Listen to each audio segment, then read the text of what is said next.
গুয়াহাটি পৌঁছে প্রথম দিন আমরা মিউজিয়াম, পার্ক, একটা কার্নিভাল সব কিছুই তোমাদেরকে সাথে নিয়েই ঘুরেছি। দেন সেকেন্ডে আমরা একটু ঠাকুরের বিভিন্ন পীঠস্থান দিয়ে শুরু করলাম, যেমন মহাদেবের 12টা জ্যোতির্লিঙ্গের মধ্যে একটা জ্যোতির্লিঙ্গ কিন্তু গুয়াহাটিতে অবস্থিত। আমার তো প্রথম বালাজি মন্দির দেখা, কিন্তু তোমাদের কার কার আগে দেখা হয়ে গেছে তারা কমেন্ট সেকশনে ঝটপট জানাও। আমরা এখন আছি বালাজি টেম্পল।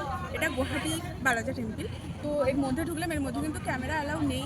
এই বালাজি টেম্পল ছাড়াও আছে এতে দুর্গা মন্দির একটা, মানে ওই রকমই বালাজি টেম্পলের মানে মন্দিরের আদলেতেই ওইরকম তৈরি করা। ভেতরে দুর্গা মূর্তি একটা আলাদা আছে, একটা লক্ষ্মী মূর্তি আছে, আর একটা ওটা কি বললে পদ্মাবতী।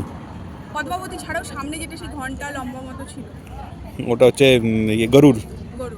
তো এরকম আলাদা আলাদা করে এই মন্দিরগুলো আছে, মোটামুটি 4টে আছে, মোটামুটি না 4টে মন্দির ওই রকম আদলে তৈরি করা। সব থেকে বড় হচ্ছে বালাজি টেম্পলটা, ভীষণ সুন্দর। কিন্তু বালাজি টেম্পলের মন্দিরটা হয়তো ভেতরে একদম অ্যালাউ নেই, আর ওইখানে সামনেটাই দাঁড়িয়ে জাস্ট ফটো তোলা যায়।